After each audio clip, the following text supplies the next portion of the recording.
Hello there, I'm Gloria Makarenko. Well, exercise is a major pastime in this city, and the need for it has been reinforced during this pandemic for sure. Well, today we have a special program about the way we move. This is Our Vancouver.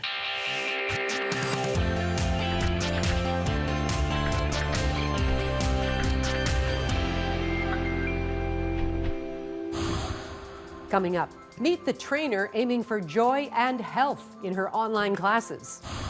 And from the couch to the trails, a local therapist holds counseling sessions outdoors. But first, a Vancouver powerlifting champion is now lifting up the spirits of frontline workers.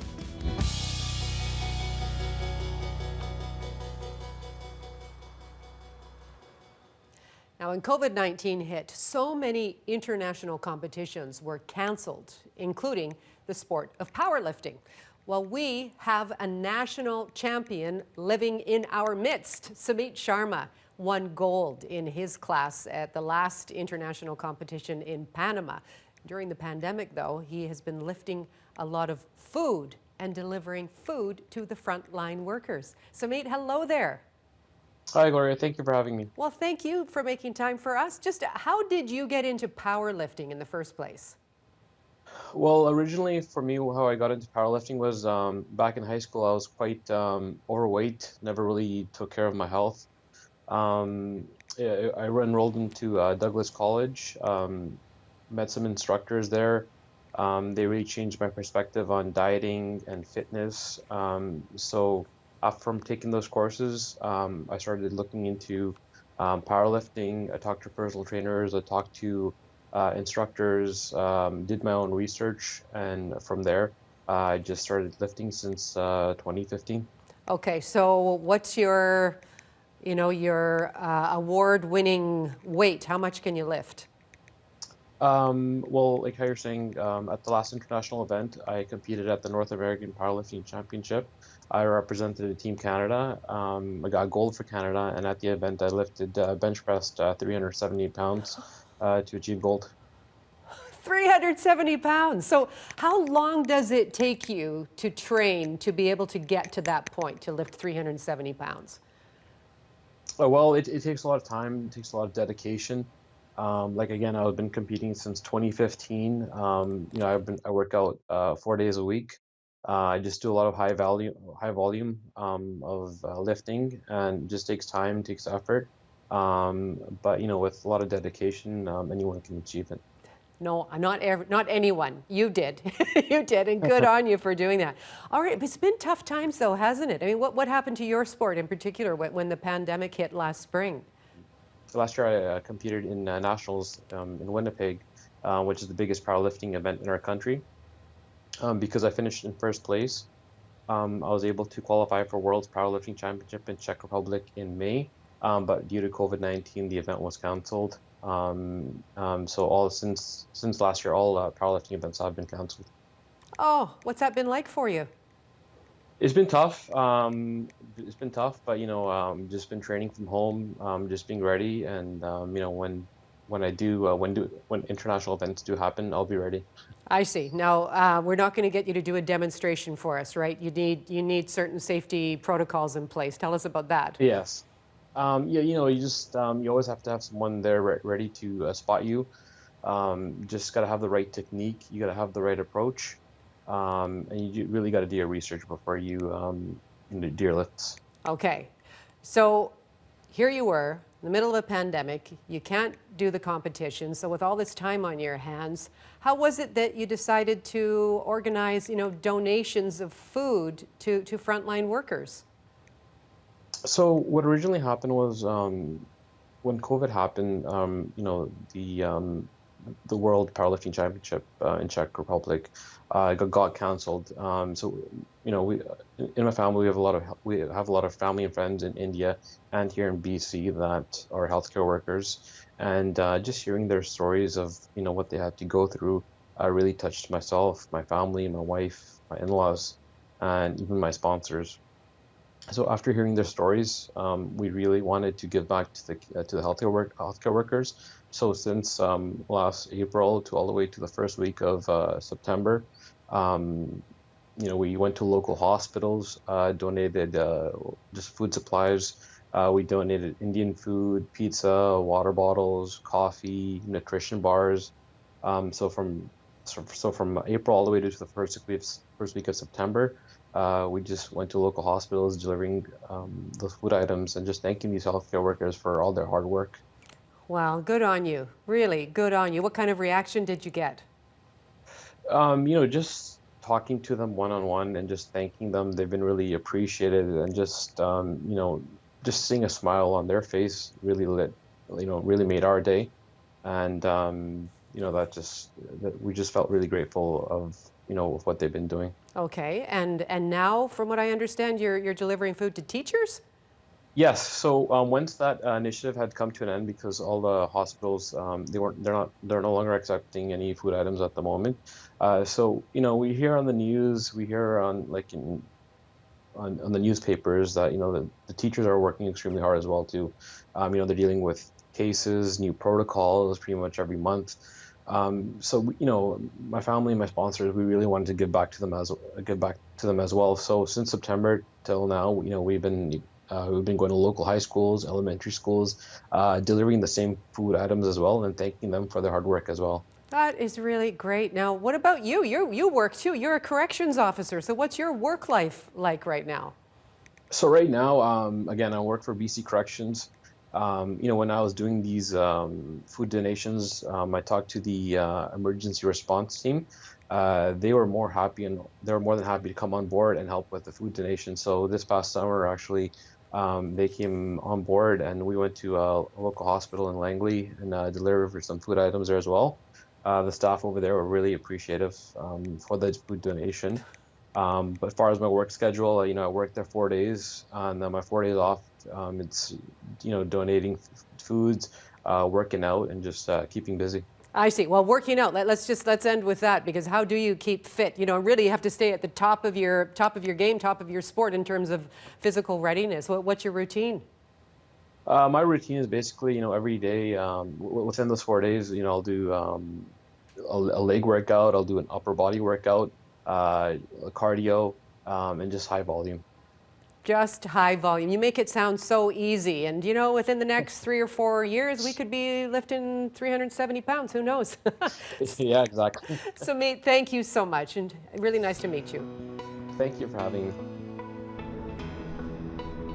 Hi, my name is James, and this is our Vancouver.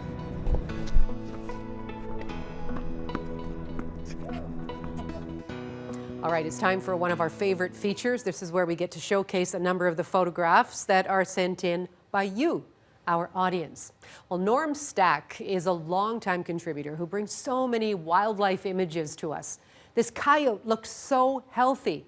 Norm, thank you so much. Aisha Asma Hufani was on the UBC campus recently and was inspired by the leafless trees that she found there. Great perspective, Aisha. Thank you. And finally, Ashif Kabani found a delicate spider web with a view to Pitt Lake. Just breathtaking. Thanks so much to you, Ashif. And do send us more. It's easy. Just email your best photographs to us at bcphotos@cbc.ca.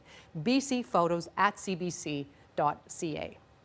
Well, the World Health Organization has published new fitness guidelines amid a pandemic that has effectively turned our lives upside down. It calls for more physical activity. But how much physical activity are we talking about? As Greg Rasmussen explains, it's no sweat. It's an up and down slog, a stair-climbing challenge called the Coquitlam Crunch. I'll go rain or shine, and it's mostly rain, but an umbrella. Getting in enough exercise as winter closes in might seem daunting, but The hardest part about doing any exercise is starting. Once you're out here, it's a breeze. It's just hard to get off the couch. But once you get the first step off the couch, it's easy.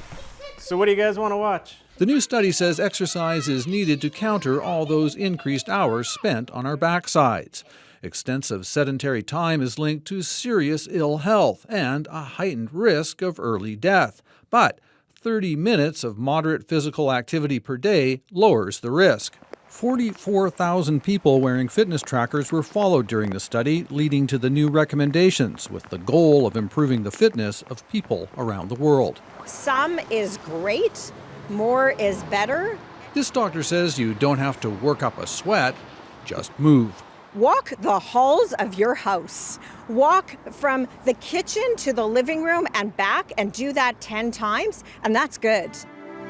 Unsere Couch war die Front. One COVID-related obstacle, government campaigns such as this German tongue-in-cheek ad glorifying couch potatoes.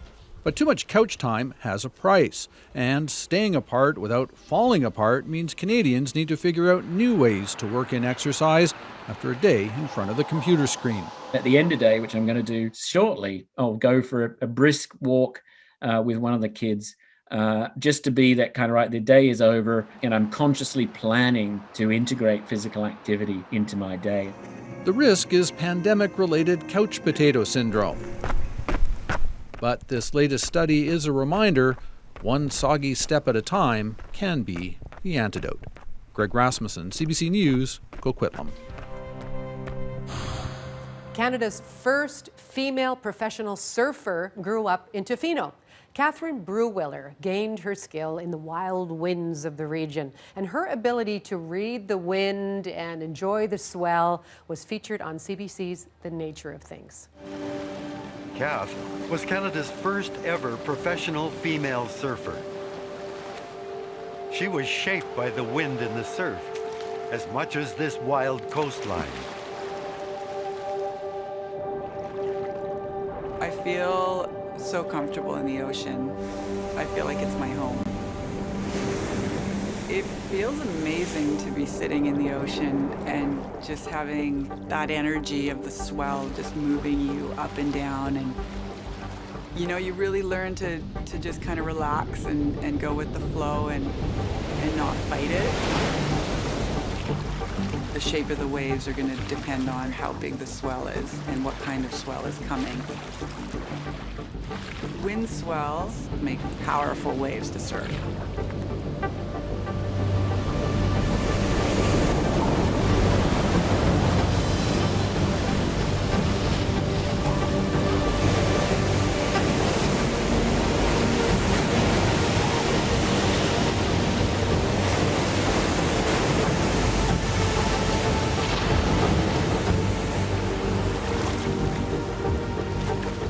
I like being part of nature and part of the wind and part of the ocean. Without the wind, we wouldn't have waves. So I love the wind. It does make you feel alive.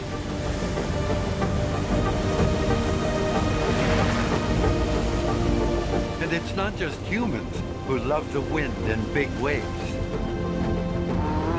Stellar sea lions like to play in them as well.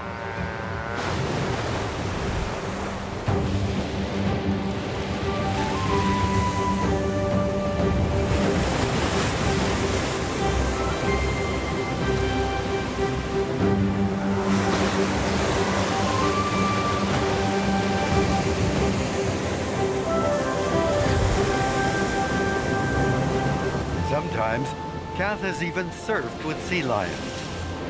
They will just pop out of the water and they'll bark at you, and then all of a sudden you'll stand up and you'll just be surfing on the wave, and you look around and they're just surfing the wave with you.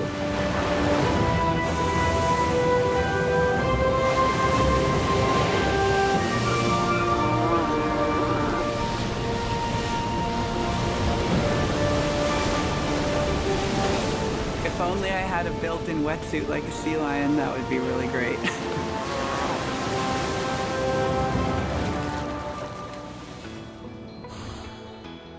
Coming up, more about exercise and the climate. Our Johanna Wagstaffe looks into how weather changes the workout.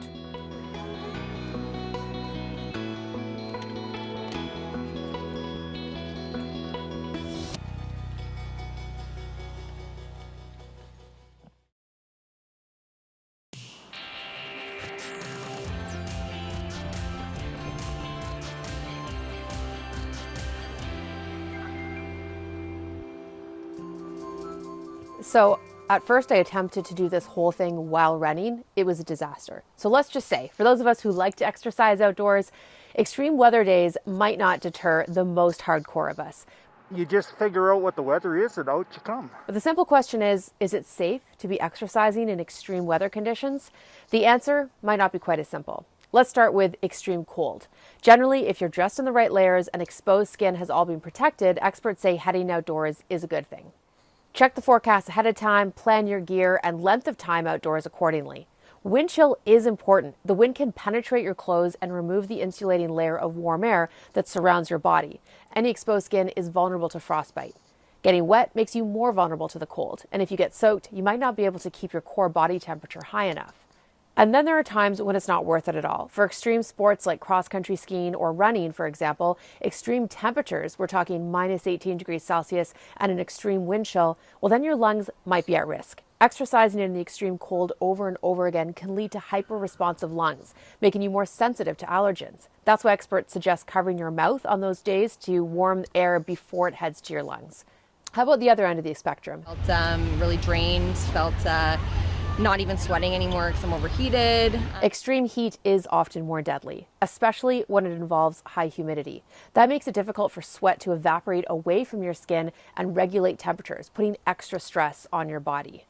Light exercising on extreme heat days might be okay, but experts recommend monitoring for any early signs of heat stroke or exhaustion and stopping immediately if you do sense any. Drinking lots of water, taking lots of breaks, and did I mention hydrate, hydrate, hydrate. The warmer the temps, the greater the chance for dehydration. And know your own limitations. For those with underlying health conditions, the really young or elderly, it's harder for their bodies to regulate temperatures. So taking activities indoors might be the better bet. But if you've checked the weather, you've got the gear, go get it. And now you're science smart. If you've got a science question on your mind, send me a tweet. I'll try to get it answered. Johanna, thanks very much for that. You are watching Our Vancouver. I'm Gloria Makarenko, and this is a special program all about exercise. We know that many of us are now walking more as a way to get out of the house in the pandemic, and it's also a way for therapists to help treat their clients. Adrian Jurek is a certified counselor. Adrian, hello. Hi there. Hi, Gloria. So when did you realize, the breakthroughs that you could get if you take your clients outside for a walk?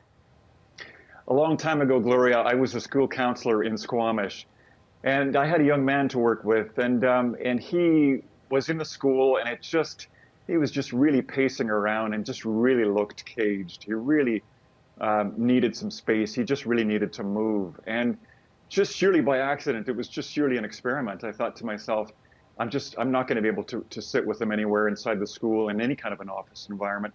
Let me take him outside. Let me take him for a walk around the trail, a forested trail around the perimeter of the school. And what happened, Gloria, was he just relaxed. His entire body just shifted. It softened. It changed. He just became himself again. He began to talk slowly. By the time we were done, 20 minutes later, half an hour later, he was just a different kid. He was talking again. He was smiling again. The tension in his body was gone. And I brought him back to the school, and he was just a different kid. And later on, the teacher talked with me at the end of the day, and she said, "What did you guys talk about?" I said, "Not much. We just walked in the forest and looked at things, and we just talked very little, actually, but we just moved through the forest and walked." And they were amazed, and so was I. So that was my introduction. It was just a very happy accident to discover that. A little bit of an aha moment, I see. Yeah, exactly. And so what do you find now with your clients, now how getting out of the office setting just changes their mindset? It does. It really is. It's the case right now that people are spending a lot of time online, a lot of time sitting. And walking, we know from the research that walking really clears thinking. It really helps us reduce our level of anxiety, the ruminating that goes on. It actually boosts our ability to think, and we feel more hopeful when we're on the move. And so there are people who instinctively understand that, and they feel that, and they remember times they've been outside and they felt good. So I'm just capitalizing on that experience that people have and that they want again in their lives. Well, I'm sure fresh air in itself is one part of the success of what you do. But how do you use the things around you? The trees, the rocks, that type of thing, as a way to help people? The landscape is in constant motion. There's constantly things in motion, moving. The landscape is constantly showing us that there are things constantly coming into and passing out of existence. And so what I do is I'm looking with people into the landscape and asking them what here is permanent and what here is constantly changing, and inviting them to kind of use that as a lens to look at their own lives, so that they can also understand that there are things that are maybe disappearing or going away in their lives, work or relationships, but they're also kind of reappearing in different forms. And so nature is just this wonderful mirror to look into, to understand the change that's constantly taking place in our own lives. Do you have sort of a specific example of that for us? I do. I have again, I'll go back to a time that I worked with a student, an elementary student. Again, a young student, a young girl, 10 years old, who was having a lot of sadness and a lot of grief around not being able to have a visit with her mom, a court sort of supervised visit that she'd been looking forward to for weeks. So a lot of sadness in her, a lot of anger and grief around that. We went walking in the forest again around the school, and a lot of tears and a lot of things coming up for her. She picked up a stick, a dry stick about a centimeter across. She picked it up and snapped it across her knee in anger. She was really frustrated. We kept on walking, very silent. She picked up another one and snapped it too across her knee. And then we came to a third stick that was very twisted and very sort of kind of into a spiral, very, very tightly. And she tried to break that across her knee. And she tried a second time, and she tried a third time, and she couldn't. It resisted being broken. And then she took a careful look at that stick, and she noticed how it was made and how it was twisted. She said to me, "Mr. J, this stick is all twisted up. It's all kind of full of knots." And then she stopped for a moment and she paused and she said, "Well, it's kind of like me. It's kind of how I feel inside too. I kind of feel twisted up like this too." So that was just a perfect teaching moment. And I asked her, I said, "I wonder if you're maybe like that stick. I wonder if you're also really, really strong, actually, because of what's happening to you, if it also is actually making you strong, because you couldn't break that stick, could you?" She said, "Yeah, I am kind of like this stick." And so she took it home. She put it on the windowsill in her bedroom, and she kept it for the next year to refer to and to look at. And it was her way of making sense of what was happening to her. I bet she thinks of you every time she walks through the woods now, too, now that she's older. But, Adrian, this seems to make so much common sense, doesn't it? Why do you think it is we don't see more outdoor therapy sessions? I don't know why. It's difficult to find. It's difficult to go on Psychology Today and to do a search for, nature-based therapy or walk and talk therapy. Those filters, those parameters don't exist. And so people are largely unaware that it's an option that's available to them.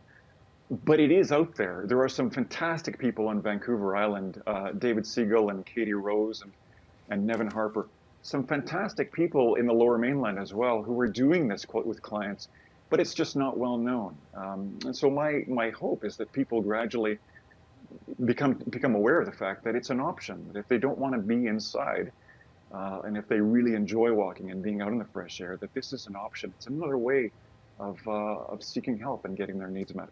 Well, and how have you seen the pandemic affect your clients? I mean, how has it impacted their mental health? In a big way. I would say what it's done is it's really, it's kept them indoors a lot. It's kept them in front of screens a lot. And their bodies, we're built to move, aren't we, Gloria? We're built to move, and it's stopped their bodies from moving. I mean, our bodies help us process what we're feeling and what we're thinking. And it's kept us indoors so much that it's really bottled up our feelings and our emotions, and it's stopped us from processing things. So really, all of that indoor time, all of that screen time, it's just been building up and building up and building up. And so, and again, getting outdoors is the antidote. It's not the magic bullet. It doesn't cure everything, but it really does. I mean, moving helps us process. It helps us organize what we think and what we feel. And it's always done that ever since. It's been a practice that people have been using for millennia. Well, we are here on the West Coast. You just never know what's going to happen with the weather from minute to minute. Is this kind of a rain or shine outing? Absolutely. We go no matter what. We really do. It was the case last week when there was a cold snap, and we didn't let it stop us. We just kept going. The clients that I have, they're Vancouverites. They are well used to this. It does not stop them. It does not stop us whatsoever. We just bundle up and off we go. Here's to getting out into the great outdoors, Adrian. Thanks very much. Thank you, Gloria. Hi, my name is Liam. This is our Vancouver. Bye. Hey, I'm Grant Lawrence here from CBC Music with a pretty amazing story about a musical journey that stretches from a cattle ranch in northern BC to the Berklee College of Music in Boston and beyond. The musician that I'm talking about is named Elena. Because I love you, I let you go. I know you'll come back here on your own. I know it's written in the stars, yeah, it's written in the stars, yeah, it's written in mine. And maybe it's in another life. Maybe you'll love me, but not this time. And I know it's written in the stars, yeah, it's written in the stars, yeah, it's written in mine. That is Elena with her steamy electropop single Energy from 2019. Now, would you believe that that artist was raised on a remote cattle ranch near Smithers, that's in northwestern BC on the traditional territory of the Gidimt'en First Nation. Elena was homeschooled at that ranch with lots of brothers and sisters, and her parents were very passionate about music. No bull. So Elena was learning classical piano from age 6 between chores on the ranch. By her teen years, she was traveling to music competitions and festivals until she was eventually accepted into the esteemed Berklee College of Music. Wish you weren't here. Everybody's running so hard, like the past gon' reappear. Yeah. I fall in love with boys who don't love me back. Find myself in choices that leave me sad. And in my head I'm so close, so close, so close now. Amazing lyrics there from Elena on that autobiographical song, Wish You Weren't Here, about what it's like moving from a very remote place like Telkwa, just outside of Smithers, to a major world city, and reporting back to the folks in the Canadian hinterland what it's really like. After Elena completed her studies at the Berklee School of Music, she moved to New York City, where that video was filmed in Brooklyn. Elena now lives in London, England, where she wrote and recorded this song. His bedside seems to suggest that I'll be going. Now he's in the shower while I'm looking for dessert, naked in a towel, thinking I should leave him first, but I don't.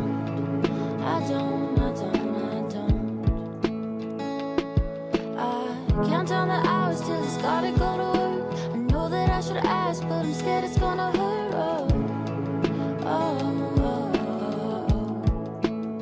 So I think I'm gonna build a ship and sail away. If he asks me, I might stay, but only for a couple days. What a voice, what a lyricist. A song about, quote, waking up at someone's place unsure about how they feel about you and going home trying to feel okay about yourself, unquote.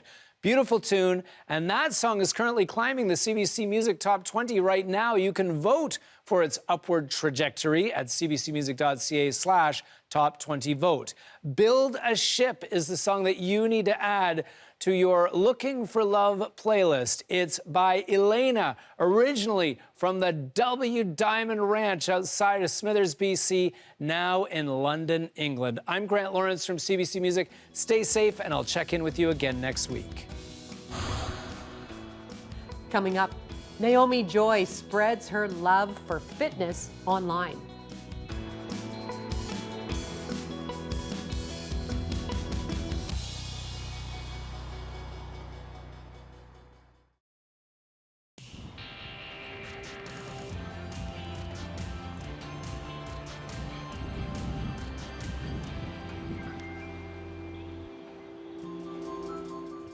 You are watching Our Vancouver. I'm Gloria Makarenko. Now, this is a special program all about exercise. How much time do you spend sitting these days? Well, Naomi Joy is a fitness trainer, and she said it only takes 10 minutes a day to move your body and recharge. Here's her routine. Hi, my name is Naomi Joy from Vancouver, BC, and I'm a certified fitness trainer. Today I'm going to share with you some simple yet effective moves to do from home that are going to help you feel your best. They won't require any equipment or a large space. My regular routine is really active. I'm biking across the city, teaching multiple classes a day. My commute's a little shorter now. To stay busy, I started a YouTube channel as a way to connect with my students and to share my passion of movement. My new job requires a lot more sitting than what I'm used to, and I'm starting to feel these aches and pains my clients complain about. A lot of us are sitting more, working from home, video chatting with friends. But it takes only 10 minutes throughout your day to move your body and recharge. Let's start with breath. Take a deep breath in through your nose. Exhale through your mouth, calming your nervous system. Draw your chin in, tilt your ear to the side for a neck stretch. Hold for 30 seconds and press the opposite shoulder down. Inhale tall. Exhale switch. The squat with twist. Feet shoulder width, sit back in your heels and squeeze your glutes to stand. Be mindful to not collapse your knees in and keep your chest lifted. Twist from the belly side to side. We can't forget about our core. With our abs wrapping in and without arching your lower back, tap one toe down. Start with bent knees and progress to straight legs. Chin is tucked, head heavy in your hands. If this irritates your neck, no problem, just lower your head. For more challenge, a double leg lower. But you want to work up to this one and make sure you feel it in your abs and not your lower back. Oh, and remember to breathe. Working out regularly not only makes you more productive, but also more pleasant and patient with your loved ones. A Vancouver hockey coach who got a new kidney from an old friend has run his first 5 kilometers ever. So this is a celebration run of sorts. As the CBC's Megan Batchelor reports, the race is exactly 1 year after he had his life-saving surgery. It started with a virtual request from some Pee Wee hockey players. Stephen really needs a kidney. If he does not find one, he might not be able to coach. We know this is a lot to ask, but we know that there might be people out there willing to help. It ended up reaching someone the minor hockey league coach hadn't heard from in 10 years. Gone through everything for 2 months. He's the match. I'm it. I'm number one. What? Yeah. For real? Mm-hmm. Gillis was diagnosed with a rare kidney disease in 2018 after years of living with Crohn's disease. He desperately needed a transplant, and Michael Tagan gave Gillis that gift of a lifetime, but the pair ended up with the ultimate prize. We're really close. It's an unbelievably close friendship, like a brother, and we'll always be intertwined, and I'll just be forever grateful. The pair is so close that Gillis didn't want anybody else by his side for the race, and so, together, they ran Gillis's first 5K ever 1 year after surgery. Ready? Yeah, let's do this, buddy. Let's go. The run is also an opportunity to request the provincial government to move those on dialysis up on the COVID-19 vaccine priority list. They have to go to a hospital where the transmission rates are higher. They may have to take transit there where the transmission rates are higher. And we think they're in a unique position and that they should be bumped up in line to get vaccinated for COVID-19. As a former patient, it's unbelievable. And I don't think most people understand that, they don't have a choice. This is a life-saving treatment, so they have to go to the hospital. Gillis has never felt better, and 1 year on, he still can't believe how his life has changed. I'm still amazed every day when I wake up and look in the mirror and see my scar that this man was a hero. As for those 5 kilometers, I feel great, and wouldn't have been able to do it without this man right here. Love you, man. Love you too, Stephen. Megan Batchelor, CBC News, Vancouver. Megan, thank you so much for that story. Now, if you have not seen the Bhangra dancer Gurdeep Pandar, you are in for a treat. His enthusiasm and his desire to share the joy is a thing of wonder. So here is a collaboration in a fantastic setting with Celtic band Crooked Folk. They're on Lake Laberge in Yukon.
Coming up, Emery Barnes was a football player, a social worker, and a politician whose efforts have helped shape our province.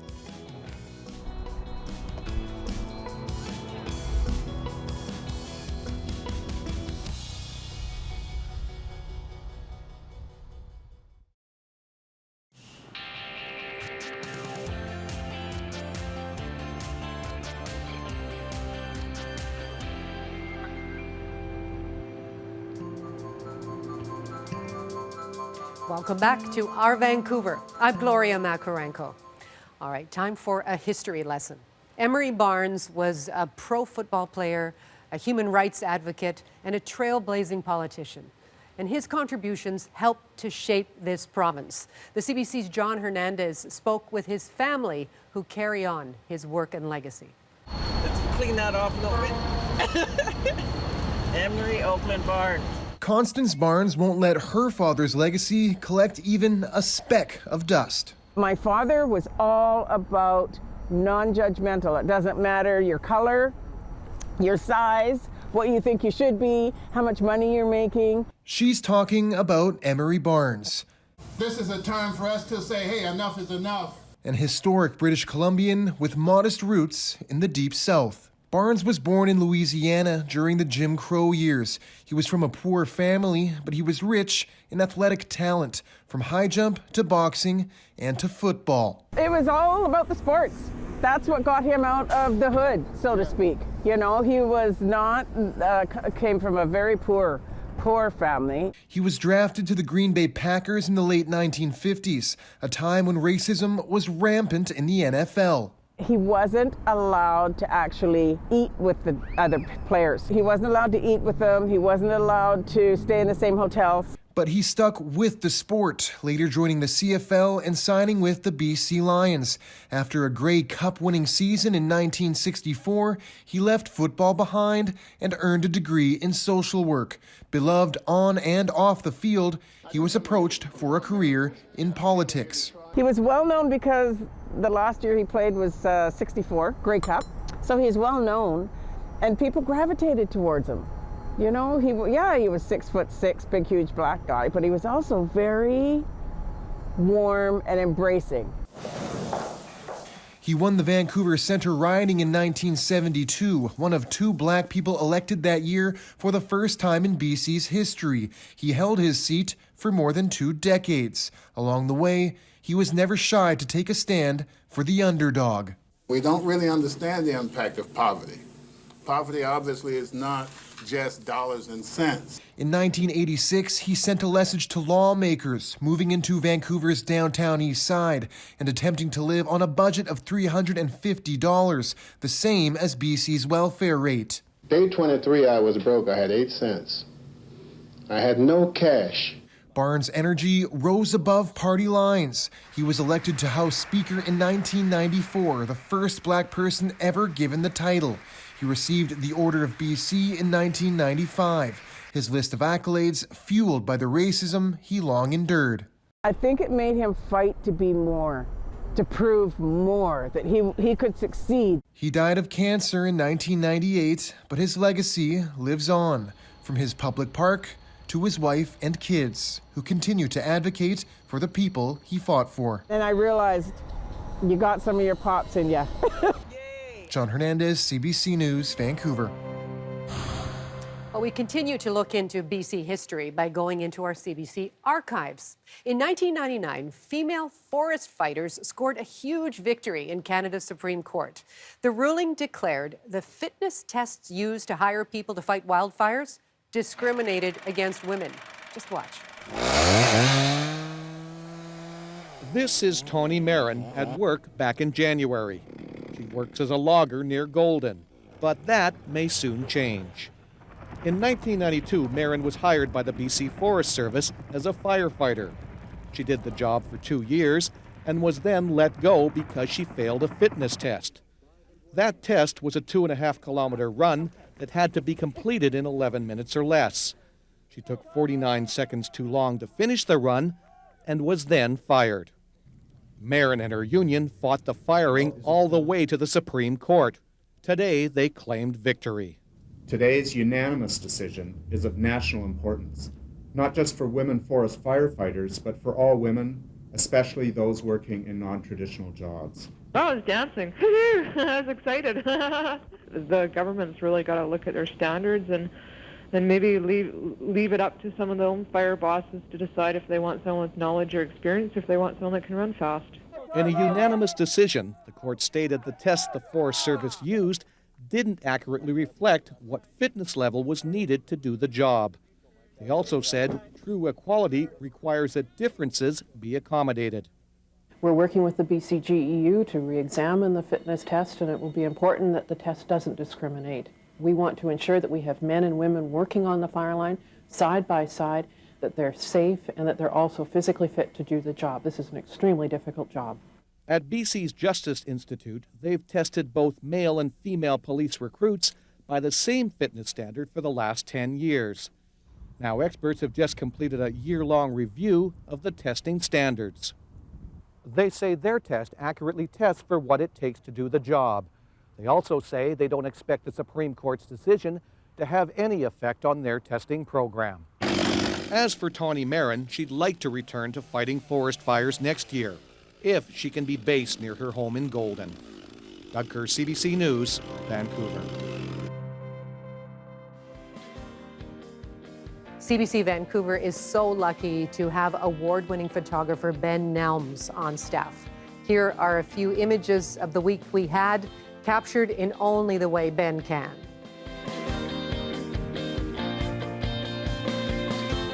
And that's all for our Vancouver for this week. I hope you can join me weekday afternoons on CBC Radio 1 for On the Coast. Goodbye for now.